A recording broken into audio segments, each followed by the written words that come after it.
From the CyberHub bunker and studio, you're tuning in to the CyberHub podcast. And now for your host and CISO, James Azar.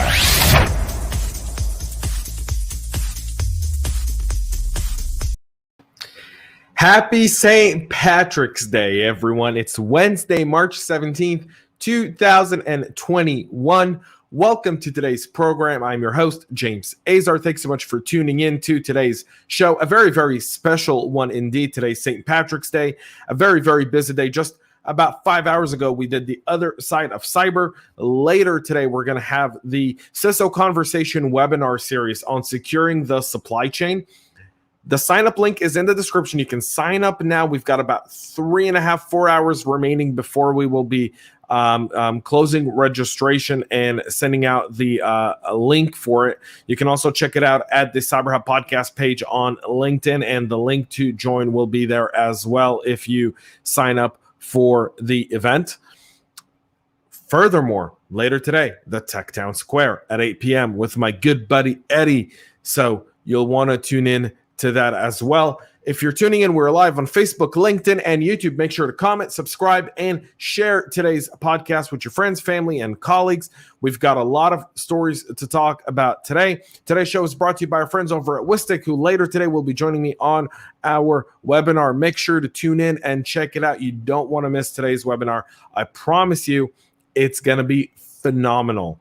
The reason I say that is because it's going to be phenomenal. We're not talking about some cookie cutter securing the supply chain stuff. We're really getting into the details and having the tough conversation and also taking your questions.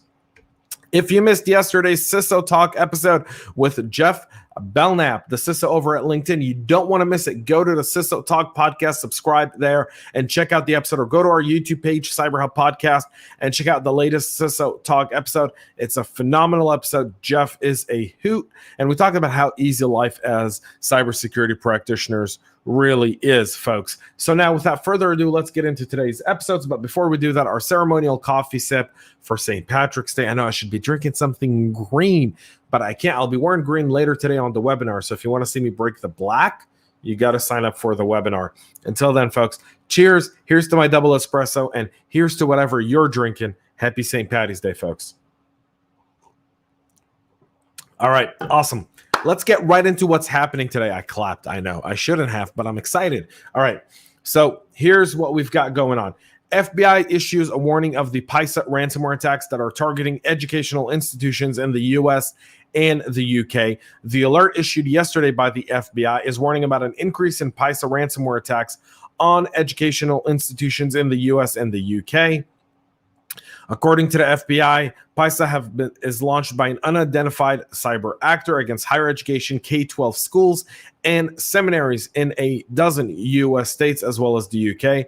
The threat actors are known to encrypt data on compromised systems, but they also steal information from victims and use the good old ransomware trick, as if you don't pay us, we'll leak it. PYSA, who's also known as Mespinosa, has been around since at least October of 19, and the FBI has been tracking it since March of 20.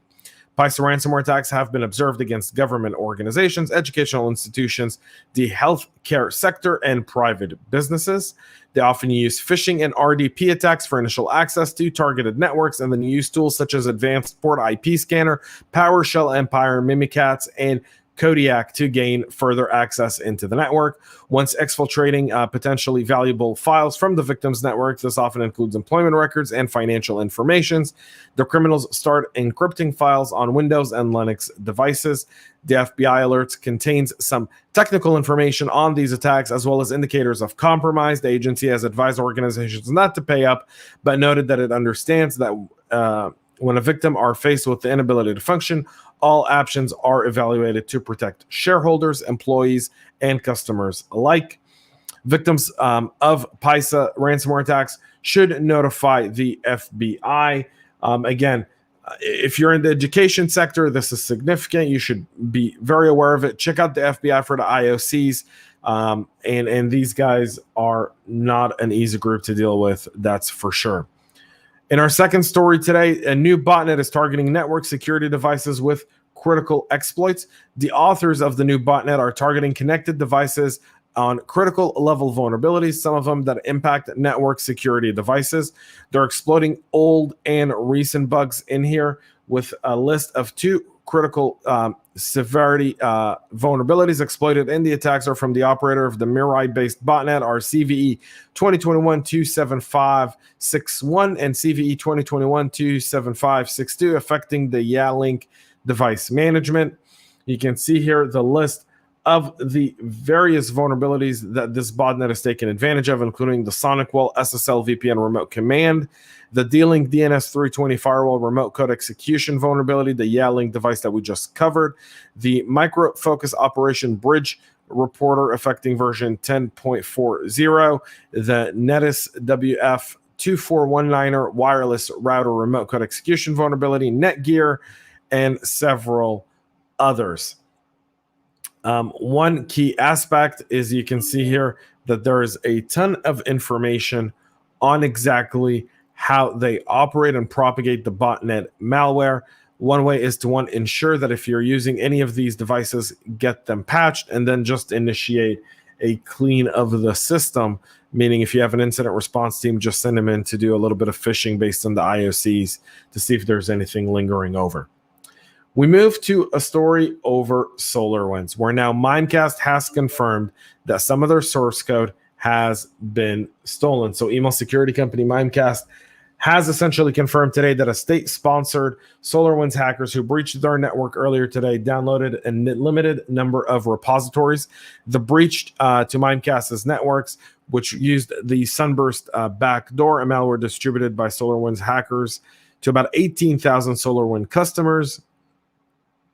Some source code was stolen during the attack, according to a Mimecast incident report published earlier today.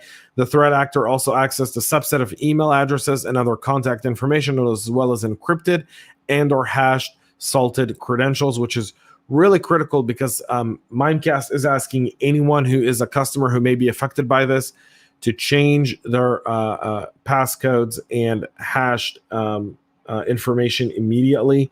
The remediation action is to rotate all impacted certificate and encryption key, upgraded the encryption algorithm strength for all stored credentials, implement enhanced monitoring of all stored certificates and encryption key, and deploy additional host security monitoring functionality across all of our infrastructure. That's stuff that Mimecast has been doing in order to deal with this, with a long list of stuff. They've been really transparent about the stuff they've done in order to protect their customers and their organizations from this specific incident.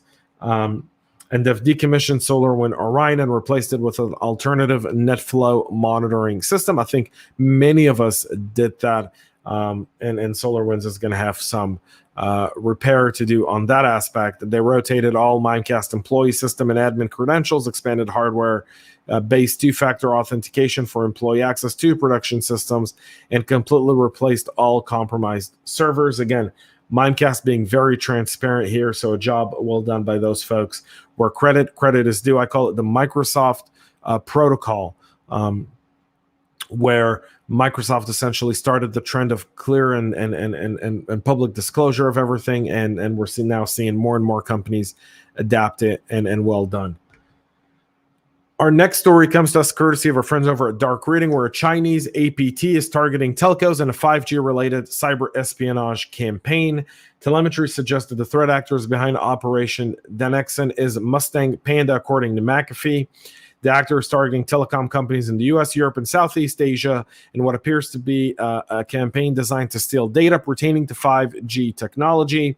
This campaign, dubbed Operation Danexon, is likely motivated by the ban on the use of Chinese technology in 5G rollouts in several countries, according to McAfee.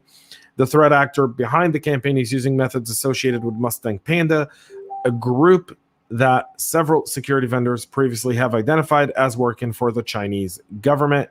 Data related to Operation Danexon shows that victims were lured to a website purportedly to be a career page for Huawei, widely regarded as the leader in 5G space. Several governments, including the US, have barred the use of Huawei 5G technologies out of fears that it would contain backdoors, and realistically, China's behavior hasn't quieted those fears. In fact, it's only enhanced them.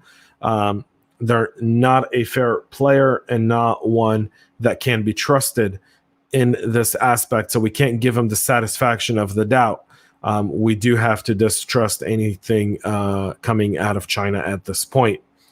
According to the security vendor, it's unclear how the attack initially lured victims to the phishing sites, although in some research we've done, we've seen LinkedIn be a tool for that. In fact, we've highlighted several cases previously on the show of how the Chinese utilize LinkedIn in order to social engineer their way into organizations. There are a bunch of different methods by which McAfee and also Recorded Future have observed that Mustang Panda is using to target victims in the Vatican and other Catholic organizations in Hong Kong and Italy. Again, Hong Kong, who's now under complete CCP rule. Definitely keep our thoughts out to the people of Hong Kong as they continue to fight for their liberty. I've had Chastity Wright on the program before, and in fact, several weeks ago, we did a entire webinar on the China factor in espionage for AFCIA Atlanta. Recommend for you guys to go check that out as well. You can see that on my page, James J. Azar on LinkedIn, or the AFCIA Atlanta chapter page on LinkedIn as well. Something to note here is that China is bound to go after this kind of stuff. We know them. The fact that yesterday we just reported on the White House really DHS and the FCC essentially saying that 5 Chinese companies would not be allowed to be used within 5G networks, upholding the previous administration's take on it, shows the bipartisan support there is to the fact that China is a real global threat to our organizations, to our nation, and to anyone who's seeking freedom, as we've seen them do in Hong Kong now to the folks over at Hong Kong. So keep your eye out for this. The risk from China remains to be real. I'll be talking a lot more about that here in the next few weeks as we really address it. And how do we have the conversation about China in the business, especially if your company is working in China like mine, stuff that, I'm addressing in the boardroom, and some stuff that I've been successful with, and some stuff that I've had to say that hasn't been accepted, but nonetheless has to be said for the sake of it. And our final story of the day is Russia is threatening to block Twitter in a month if Twitter does not conform to the Russian government idea of censorship. According to the Russian state watchdog, Roskomnadzor, they announced that they're slowing down the speed of uploading photos and videos to Twitter over the alleged failure to remove content encouraging suicide among children and information about drug and child pornography. Listen, you guys know I've quit Twitter. If you don't know, now you know. I quit Twitter 2 months ago. Literally, I've never been happier.